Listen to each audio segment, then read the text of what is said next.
move, but a fast guy like myself, you have to respect if I run that post. And as soon as I see your hips turning as a DB, I break it off to the outside, and that ball's on time. See ya. Chef's kiss. That's awesome. Hey, you have to play against a bunch of tough corners in our league. Yeah. Of all the corners, which one do you have to tighten your shoelaces a little bit more on? I'd probably say Patrick Surtain from Denver. Yeah, He's one of the best DBs in the league for a very long time. Very physical, fast, very long arms. It's a battle. So when we played Denver this year, him and I went at it a little bit, and it was a good time. I'm thinking about a wide receiver running a slant, running into linebacker territory. You got to be thinking, like, here come the footsteps type of thing. Yeah. Is there a guy in the league that hits the hardest, in your opinion? I would say my hardest hit was probably Devin White, linebacker. I think he's maybe in Vegas right now. When he was in Tampa, I caught like a screen pass, and he hit me. The hit wasn't bad, it's the way he fell on me. And I got up, I thought my shoulder was out of place. I'm like, oh my, but nowadays these linebackers are running 4.4, so I'm gonna try to make one guy miss, but if I see two guys, I'm probably going down. Gotta live to see another play. Hey, I know you're a competitive dog. Outside of yourself, who's the most competitive guy on the team? I'd probably have to say Jaden Daniels. Yeah. Jaden is an unbelievable competitor. I don't care if we shooting hoops in the locker room. He wants to win everything. I'll say this, he's looking pretty sharp today in the suit. He's looking fly, but I got to ask the question, in the locker room, besides yourself, Terry, who's the best dressed man? Best dressed man? I probably have to say Laremy Tunzel. We just re-signed LT. And I don't think linemen, O-line, D-line get enough respect when it comes to their clothing. But LT kind of dresses as we call a small guy. So like the DBs, the receivers are kind of more, you're gonna put on all the swag and things like that. But LT could put it on. He could put some good fits together. So I say him. Awesome. Hey, Coach Dan Quinn's changed the culture in the locker room. 100%. If you could describe him in one word, what would it be? Passionate. Everything he does it with passion. The way he coaches us on the field, the way he leads our team meetings each and every morning, the way he cares about the guys in the locker room, the relationship that he's built. He's passionate about everything, and he's truly a servant leader, which is great to have as your head coach. Terry, favorite moment, favorite catch in your career thus far? I'd probably have to say, so I'm from Indianapolis, grew up a Colts fan. We played them a few years back, yeah. I see a few out there. I made a catch back, I think it's 2022, basically a game-winning catch against Stephon Gilmore, one of the best corners to play the game. 2-minute drive, ball's up in the air, it's me versus him. I come down with it on the 1-yard line. I had 100 people at that game, so I had 100 people at that game, grew up in Indianapolis, and to make that catch in that moment to help win the game, I knew the Lord truly created that moment, not just for my team, but for me to experience that kind of joy and full circle moment. Come on, man. This is a yes or yes question. All right. Are the Commanders winning the Super Bowl this year? See, I can't do that. I can't. All right. I'm the type of person where I don't like to make guarantees too early. What I will say is last year didn't go as we hoped. 2024 was awesome. We fell short. But there's something about when you get knocked down and coming back with a different type of hunger and a different type of confidence. And you can tell the front office is doing with their job to bring in the right pieces and players. And as a leader, I'm training my butt off to be ready when we come back in April to get things going. So I like where we're at going into the season. And if we can keep the injury bug away and build this team, I think there's no reason why we can't be competing in the end. Come on, Terry, I know that these have just been some fun questions up front, but obviously our theme this year at Ignite is forged through the fire, rooted and anchored in Job 23, verse 10. But he knows the way that I take, and when he has tested me, I will come forth as gold. And so I want to go back in time and talk about your formative years here for a second, because you don't just become Mr. Football in the state of Indiana. You just don't become a star wide receiver at Ohio State and the Washington Commanders. There had to have been something that was just formed within you that's kind of into your DNA. I'm thinking about your parents, your family. Take us into the backwater of your story, if you would. Yeah, so like I said, I grew up in Indianapolis, Indiana. I have one sister. She's 28 years old. I'm 30. And my parents, Terry Sr. and Grace McLaurin, they raised us. Middle-class family growing up in Indianapolis. Both my parents, went to college and worked every single day. And I think that's the number one thing I took away from my growing up was seeing their work ethic and the way that they got up every single day, whether they felt like it or not, the sacrifices they made for my sister and I to have better opportunities than they had. They were both first generation college graduates. And so to set a platform to where now their kids, we're both fortunate to be college graduates, and the work ethic that it takes to achieve anything in life has truly grounded me. And so when I approach things in life, I try to take a day one mentality, but also know that it's the endurance that wins the race. It's the knowing you're going to get knocked down. There's going to be some no's. There's going to be some not yets. There's going to be those moments where you may question, is this for me? But the persistence in that work ethic is always going to be the anchor that allows you to see the other side until you get to that destination. And so that's the number one thing I take away from my parents is their work ethic and their passion for continuing to better themselves and their family. And that's something that I will forever live with you. Come on. Yeah, in this life, you're going to experience different trials. You've told a story before about even though you're an amazing athlete, being cut from your, I think, a baseball team. Yeah. Can you share that story, how your parents got involved, how you were resilient beyond that?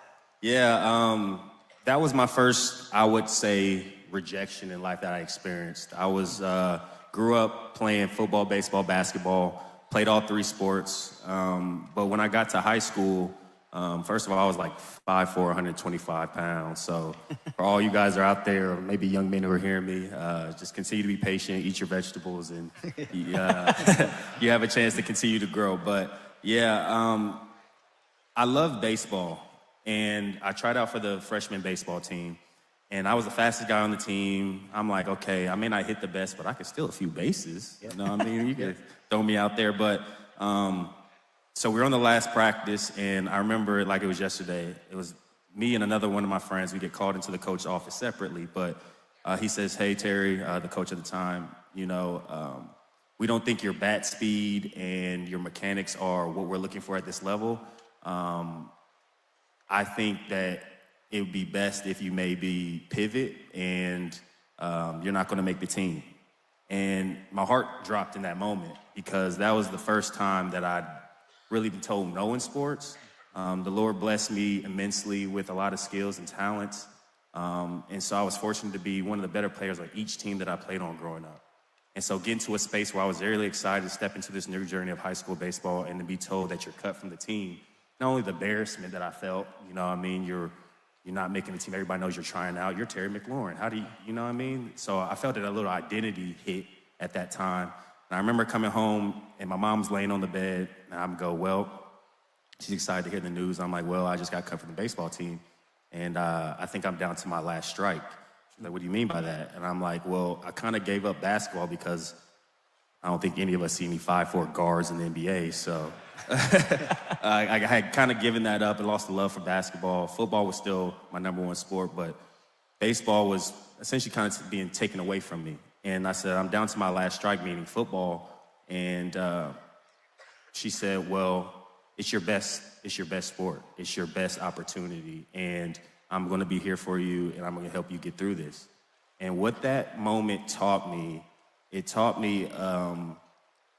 no doesn't mean a no all the time. It's sometimes a not yet. A no is often a time where the Lord is pivoting you into a better direction. I truly feel like if I didn't put all my focus into football at that moment, I don't know if I'd be sitting here. Because in that next year, I not only grew 8 inches, but I gained 50 pounds from my training. And I started to see myself come into my own as a football player.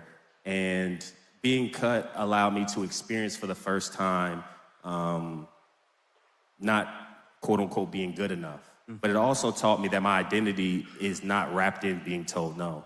That although I may not have fit that team, that coach, that situation, there's moments that God had for me in my future that I was going to get that yes. I was going to be validated. So I don't regret that moment at all. It's honestly one of the turning points in my life early on because it allowed me to experience the world's version of rejection, but it recentered me into a different passion that allowed me to take that chip on my shoulder and direct it in a positive light. Wow, you talk about God's delay is not his denial. Sometimes it's just his divine redirection. And God redirects you into the sport of football, which you kind of centered on. And clearly you're continuing to live out that passion and that calling today. But you get called to go to The Ohio State University. And man, you had some dudes around you, because if I'm not mistaken, I read about it, I think you waited 2 or 3 years before you really broke into the mold. And sometimes, Terry, that's a long wait. There's some dudes who would easily give up in the midst of that, or just kind of dip out rather than dig in. Yes. How did you learn in the patient and in the waiting seasons of life not to waste that wait? I think what you just said is true, is the waiting season. And I know I've experienced in my life where it's been tough for me to wait, because I feel like I'm so deserving of this opportunity or this chance to play at Ohio State at that moment. Yeah. Or I put in so much time and work and effort like my peers, and it seems like they're getting the yes, they're getting the benefits, and I'm not. Yeah. Knowing that I feel like I'm deserving and worthy and putting. You were Mr. Football. 100%. And when you go to a program like Ohio State, everybody was Mr. Football. Everybody was the best in their region, their state. And so my time at Ohio State really honed my work ethic, and it honed my confidence, because it forced me to redshirt my freshman year, which means you don't play, you don't travel. So I was basically the scout team receiver each and every week. And when they would go to away games, I'd clean my dorm and hang out and eat a little bit. But during that year of development, I really got to focus on myself. I knew my ball skills weren't quite the best. I knew I had to get stronger and faster. So it allowed me to really take the time to pour into what's going to help me be prepared for when I'm ready to step into that role. And I think that was another divine way of the Lord saying, not yet. I have something greater for you, but you're not ready yet. And what I've learned through those times, countless, that we're going to continue to go over, those countless times of not yet, I know for a fact, living here 30 years now, that every time I'm delayed, I get excited, because I know God has something better than I may have planned or thought for myself. And he's just trying to make sure that I'm ready for that. Because sometimes if we get what we want earlier or before we're ready for it, when we step into that season of our lives, we'll fumble it away. We may screw it up. We may not maximize in the way the Lord allowed. And so I've learned through those times in college and high school and even my experience in the NFL, those not yets are times to continue to grow and continue to lean into the Lord, and he's preparing you in a way that you could be ready for those moments. So I didn't start till really my 4th year, and my best year was my 5th year. And I got to a point where I was like, man, is football even for me? Like, is my NFL dream even going to come true? I had doubts. I had a lot of doubts. And, my dad always told me, I'll never forget this. He told me, the Lord is building you differently. He's building you in a way that's going to allow you to be prepared for what you're dreaming and what you're preparing for. And when you're going against, you got guys like Ezekiel Elliott, Curtis Samuel, Michael Thomas. I mean, the list goes on and on and on. There's only one ball to go around, too. And so it allowed me to also step into a servant role. I was fortunate to be a 2-time captain during my time there, and it allowed me to serve in a different way and see my leadership come to light. Wow. And to notice that the Lord had not only given me the gifts and the talents to be a tremendous football player, but he gave me leadership and leadership and development skills as well to help the guys on my team. I love that. Let's transition into from the Ohio State to the Washington Redskins at the time, then football team, now Commanders. Draft night, 2019. Yeah. What was that like? What were you anticipating? How are the nerves? Just give us a brief peek into your life there. Draft night was wild, honestly. I had heard from my agent and other pundits that I could possibly go from the 1st round to the 3rd round. Now, coming out of Ohio State, I only had 33 catches my last year. I led the country in yards per catch, but I was very fortunate that Lord allowed me to have an opportunity to go to the Senior Bowl, which is the highest honor you can have as a senior football player, to come to Mobile, Alabama, and compete against the other great seniors, NFL prospects. And I did really well at that camp. I got invited to the combine, ran a 4.35, did all the testing and things like that, did really well. And so I worked my way up into really the first 3 rounds. I went from being undrafted. I went from being someone who may not even make it to the NFL. That's the reason why I came back my 5th year, to be able to have another year of development to be prepared for my dream. And so draft night, I knew I wasn't probably going in the first round. So first round, I believe, is Thursday or Friday. And then rounds 2 and 3 are the next day, day 2. So I watched the first round with my parents and my girlfriend, who's now my wife. And just watching the names go by, And day 2 came around, so we had a nice celebration at my house. My mom set up everything, and I had my closest friends and family come there. And you don't have no clue where you're going. Right. No, you really don't. I mean, I got interviewed by the Redskins at the time one time during the whole process. So I'm like, okay, they didn't bring me in for a visit. I don't know if I'm gonna get drafted there. So, quick funny story. One of my good friends, he's coming to the celebration we're having, and he's running a little late. So we're probably halfway through the third round, and I think Green Bay is on the clock. So everybody's watching the TVs. All the TVs on the clock, and I get a call. If for anybody who doesn't know, you're supposed to keep your phone open. Like, nobody's supposed to be calling you. You're supposed to keep it open for NFL teams. So I get a call, and it's my friend.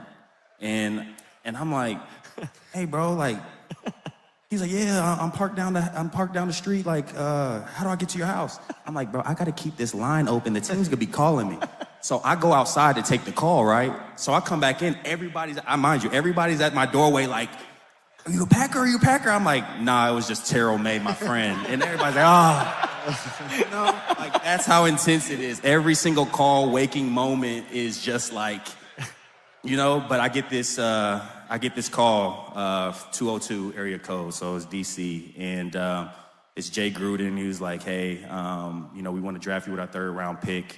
We want to pair you with Dwayne Haskins, and, we're ready for you to be a Redskin. And just tears. Like, I get emotional right now, just tears knowing that all those moments that I'd waited for, prayed for, dreamed of, oftentimes had doubts that would happen.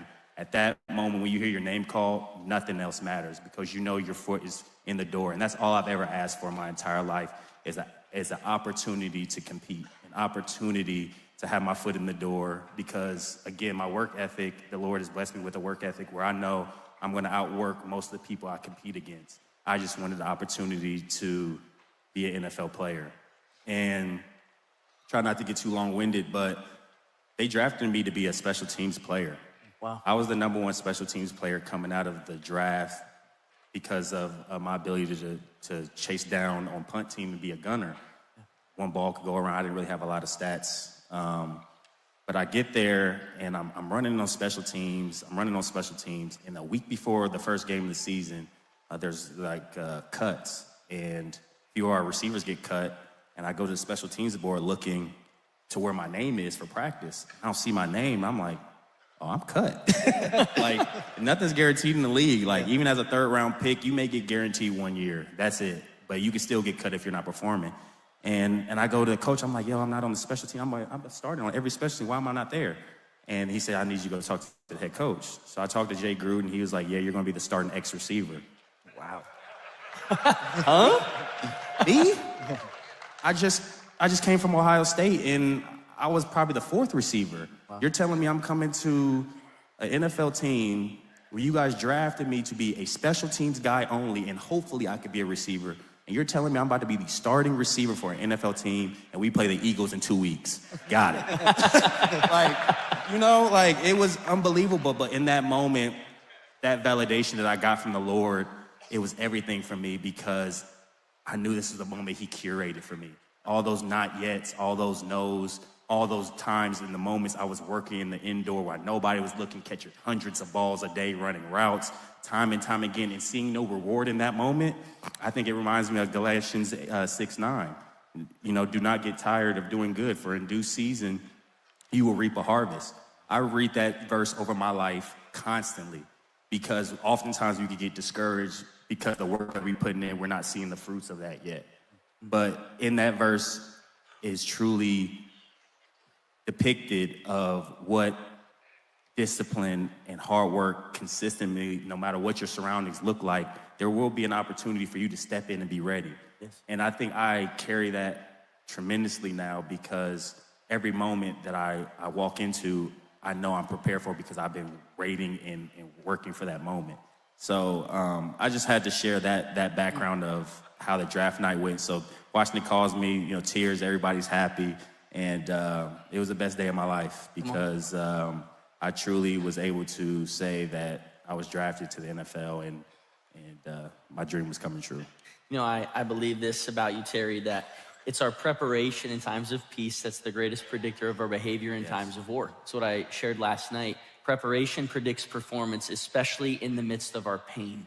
And God is doing something special through you throughout your career. You're incredibly gifted. You're incredibly talented. God is using football as a platform for you to continue to be unashamed about the gospel. But you haven't been a stranger to suffering in the NFL. Yes. I think about just the mental health advocate that you are, just your openness to be vulnerable, to have other men to ask for help. I think about the loss of a brother in Dwayne Haskins. You brought him up. I think about injury and coming back from injury, so many different hardships. What I would just love to pose a question for you, Terry, is in our moments of powerlessness, I believe that God draws us closer to and reveals the character of his heart the most. What has God revealed to you in the midst of these challenging times that you've even faced here recently? The Lord has shown me that he will never leave nor forsake me. And he's the same God that was with me when I got cut in high school. He's the same God that was with me when I broke records for Washington. And he's the same God who's with me right now where I'm walking into a new season of my life as a husband, as an 8th-year NFL vet. So God doesn't change. His constant love and mercy is forever chasing me down. And for a lot of my life, I've been saved since I was 14 years old. And for a lot of my life, I knew that God died for my sins. Jesus died for my sins, and he was raised from the dead, and I now have salvation. But my life didn't look like a Christian. This consistency of what I was doing and saying did not look like that. And so what he's shown me is he is going to continually be my biggest advocate. When I mess up, I run to him for repentance. I run to his love because oftentimes I tried to hide. And I knew that at the time I didn't know that, but now I know that is the enemy trying to separate me from the Lord. He's trying to keep me in bondage through my shame. He wants to bring up those difficult moments where I fell short, where I said I wasn't going to do that thing that I said I wasn't going to do, but I did it again. He tries to hold me convicted in those moments so I don't seek the Father's face. And so now in these moments of trial, now in these moments of difficulty, after this last season, tearing my quad off the bone and getting hundreds of cc's drained out of my leg for a month straight, I learned real surrender. I learned that control comes in the form of worry. And I have been still struggle with worrying because I don't know how that next moment's gonna work out. I don't know, is God with me? Am I gonna make it through? And the answer is yes. Yes. He never changes. You never have to earn his love. And I think that's very counterintuitive to how we are as athletes because we are judged by our performance. Our validity, our worth sometimes come from our contracts, our stats. But with God, you don't have to earn that. Come on. It's freely given to you. And so is repentance. Yes. Yes. Terry, I know we're fighting the clock here, man, but how I really want to wrap up, I'm just thinking of Job chapter 42, verse 5. It said, I'd only heard of you with my ears up to this point, but now I have seen you with my eyes. God has clearly made himself evident in and throughout the different steps of your life. And I'm just thinking about one final word to the men in this room. We're going to leave here, and hopefully they're feeling ignited, but they're going to go back home as husbands, right? Yes. Year of marriage, is that correct? Your wife, Caitlin? Yes, sir. God's doing an amazing thing through you as a husband. I'm thinking about the fathers in the room. I'm just thinking about men that are going back home into the midst of the battle and the fight. I think 3 of the most dangerous words that they could say or believe are, I got this. Yes. We need brothers. We need friends for the fire. We need to have a deepened relationship with God. What's a final word of hope, encouragement, and motivation for this group of men? Community is extremely important. Having someone that can help disciple you, having someone that can help hear what you're going through, having someone that can help you create a life for yourself that is reflective of the Lord. And I have a mentor of mine, Pastor Brett Fuller, who is pastor of Grace Covenant Church in Chantilly. And he's been our chaplain for the Commanders for an extremely long time. And he discipled me since my first day walking in there. And what's so ironic, it didn't catch God by surprise. I truly believe I came to Washington sure to be a really good football player to make an impact in my community. But in Washington is where I found my true identity in Christ, through discipleship, through a church home, through somebody who loved me and cared for me when I didn't love and care for myself in a lot of the times. And I felt like my validation came from what I can prove and what I can do in football. And I felt like I was a people pleaser, still can be at sometimes. I'm still working through that. But knowing my validation doesn't come from man, it comes from the Lord. And seeing what my identity is in him has truly freed me up to step into a place of confidence in my life to where, I'm not gonna lie to any of you guys in here, this would have terrified me 2 or 3 years ago. Like genuinely standing up here, sitting up here and sharing my testimony, sharing what God has done in my life, because I felt so unworthy. I felt so broken. I felt like I didn't deserve to be able to speak on these topics because I struggle with these same sinful desires. I struggle with these same convictions. And what the Lord does, he treats us so much different than man. Sometimes people can, break our heart. People that we trust and love turn their back on us, and we're left picking up the pieces. But when you put your faith and hope in the Lord, he puts those pieces back together. And not only that, he builds you greater, stronger, and better for his will and to further his kingdom because you sought him. And so what I've truly learned over this past year, honestly, through marriage, through my injury, through contract negotiations, is true surrender. And surrender looks like knowing that the same Lord that brought you through the last moment that you didn't think you were going to make it through, he's the same God who's with you in the moment that you find yourself up against now. Come on. And that community that you have is extremely important. And one thing my pastor and mentor says is read your Bible every day. And the reason why I feel like that is so important, and I still fall short, but because of culture, because of the world that we live in, social media, there's so many ravaging thoughts and processes throughout this life that we're up against, challenges as men, as husbands, as fathers, as friends. We have to have something that actively combats those negative thoughts of the enemy. Yes. Those strongholds that are on our mind, those traumas that we've been through. The Lord will break those chains if you submit your life and your ways to his. So come to him as if you're talking to your brother. Lord, I'm broken right now. Lord, I'm hurting. Like, Lord wants that kind of relationship with us. Whereas man, he won't treat us like man. Man was like, you're too broken. I've done enough with you. God brings you in every single time. His love is so deep and so wide that we can't measure it. It stretches from the east to the west. And when we're in a moment of true surrender, we see his glory in a way that you've never seen before. But it also means that we need community, other men and women in our lives that can help us get to the moments that we never thought we could get to. My friend told me, you show me your friends and I'll show you your future. And so my dad was a great example of how to be a husband, but also my pastor is a great example of be a husband and a father and a man in his community. And so I try to surround myself with men who are not only challenging me and making me better, but help me emulate the image of Christ. And knowing that we're going to fall short because we're sinners, but the love of Christ can continue to cover any sin and any wrongdoing that we've ever done, and he welcomes us with open arms each and every time. We have to run to him. Try not to hide in your shame and think that you've fallen off so far that God can't pick you up. He can pick you up every single time, and you could come exactly as you are. You don't have to have it all figured out. You don't have to have every perfect word and perfect saying and know every single Bible verse.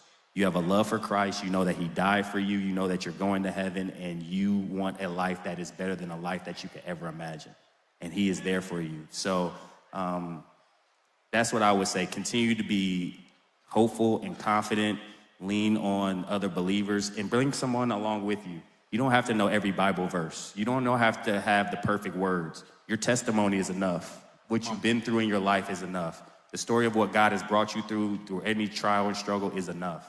And so I encourage everybody in here to share that, because sitting here 2 or 3 years ago, I would have been riddled with fear and anxiety, which I know comes from the enemy. He wants to hold you in bondage of that fear because he knows the calling that the Lord has in each and every one of your lives in here.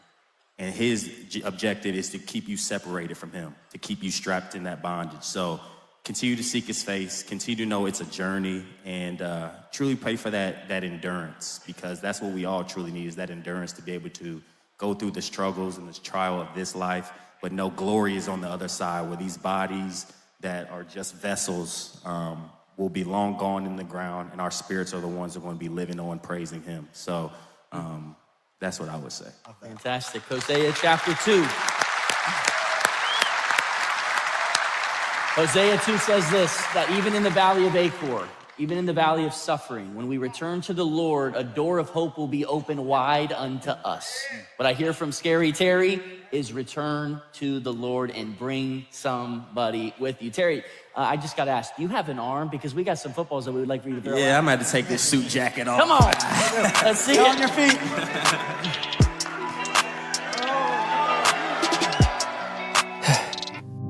We've all been hurt at some point, even abandoned. Many of us have done the hurting ourselves. We get to the point where we don't trust anyone, nor do we feel worthy of being loved by anyone. Then there's that one person.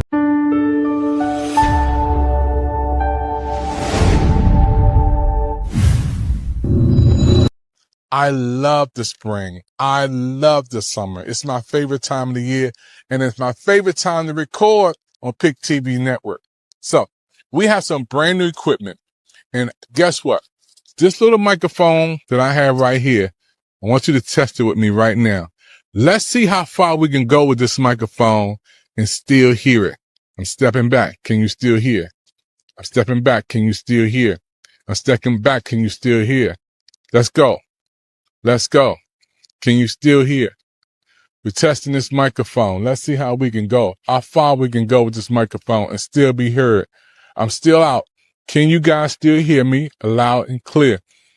I'm going so far back, I can't even hardly see the screen anymore, but can you hear me? This is a wonderful way to test. So when we do our TV shows and programs in different settings, you guys can still be able to hear the audio. So important. So just tested this microphone. Now I'm walking back towards the camera. So let me know if you guys can still hear as we go back towards the camera, walking towards the camera. 1, 2, 3, 4, 5, 6, 7, 8, 9, 10, 11, 12. Can you guys still hear?